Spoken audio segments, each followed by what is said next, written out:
Cerita rakyat Malin Kundang adalah salah satu legenda. Pada zaman dulu, hiduplah sepasang suami istri di perkampungan nelayan Pantai Air Manis, Padang, Sumatera Barat. Mereka memiliki anak lelaki bernama Malin Kundang. Keluarga ini hidup serba kekurangan dan miskin. Untuk memperbaiki nasib keluarga, ayah Malin Kundang memutuskan untuk merantau ke negeri seberang dengan mengarungi lautan menggunakan kapal nelayan. Bertahun-tahun berlalu, Malin dan ibunya yang bernama Mande Rubayah tak kunjung mendengar kabar dari sang ayah.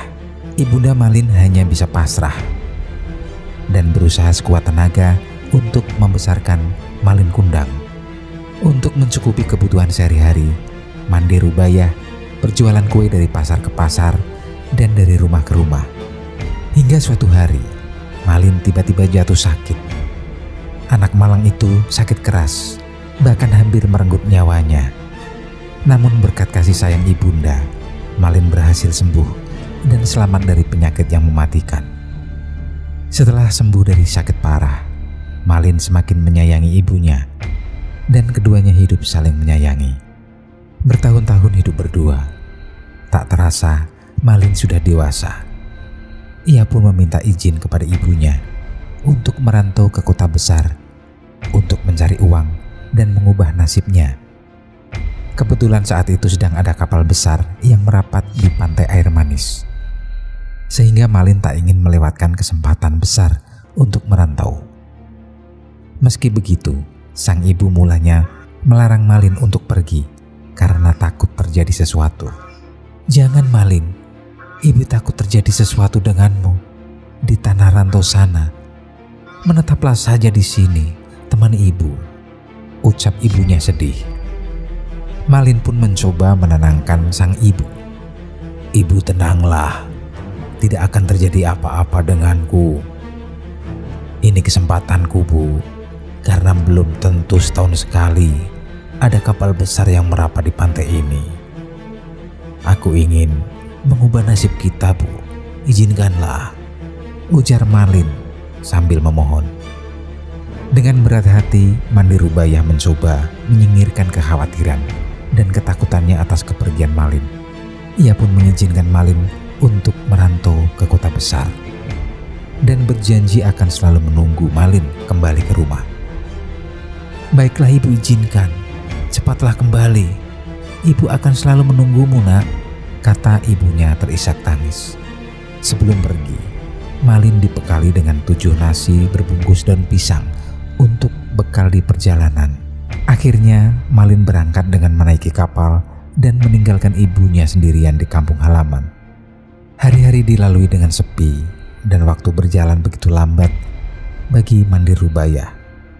Setiap pagi dan sore, Mande Rubayah selalu pergi ke pantai untuk memandang laut dan bertanya-tanya. "Sudah sampai manakah kamu berlayar, Nak?" tanyanya dalam hati. Meski didera rindu dan kekhawatiran tentang keselamatan anak sematawayangnya, Mande Rubayah tak lupa untuk selalu mendoakan Malin agar selamat dan berhasil di kota besar. Setiap kali ada kapal merapat di Pantai Air Manis, Mande Rubayah selalu menanyakan kabar anaknya kepada nelayan dari kapal tersebut. "Apakah kalian melihat anakku Malin? Apakah dia baik-baik saja? Kapan dia pulang?" Namun setiap orang yang ia tanyai tak pernah memberikan jawaban atau memberikan titipan salam maupun pesan dari anak lelakinya.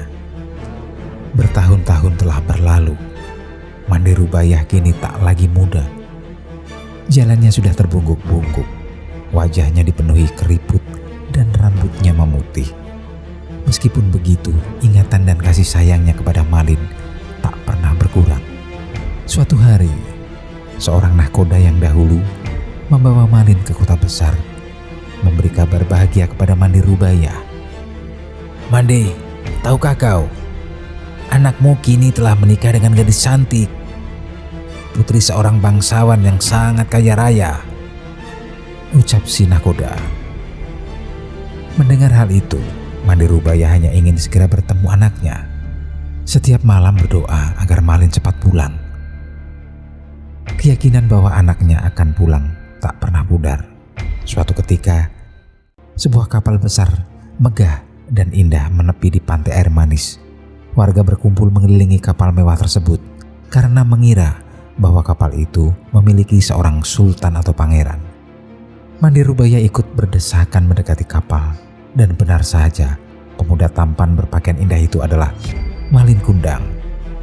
Dengan spontan Mandi Rubaya langsung memeluk Malin dengan erat seakan tak ingin berpisah. "Malin anakku, apakah kau benar anakku? Mengapa kau begitu lama tak memberi kabar?" ujarnya sambil menangis bahagia. Melihat suaminya dipeluk oleh perempuan renta dengan baju compang-camping, istri Malin meludah dan mengatakan, "Wanita jelek, inikah ibumu? Mengapa dahulu kau bohong padaku? Bukankah kau dulu katakan bahwa ibumu adalah seorang bangsawan yang sederajat denganku?" ujar istri Malin dengan emosi dan sinis. Mendengar hal itu, Malin kemudian berbohong. Ia mendorong tubuh ibunya yang lemah dan mengatakan, "Wanita gila, aku bukan anakmu," kata Malin dengan kasar. Melihat perlakuan Malin, Mandi Rubaya seakan tak percaya.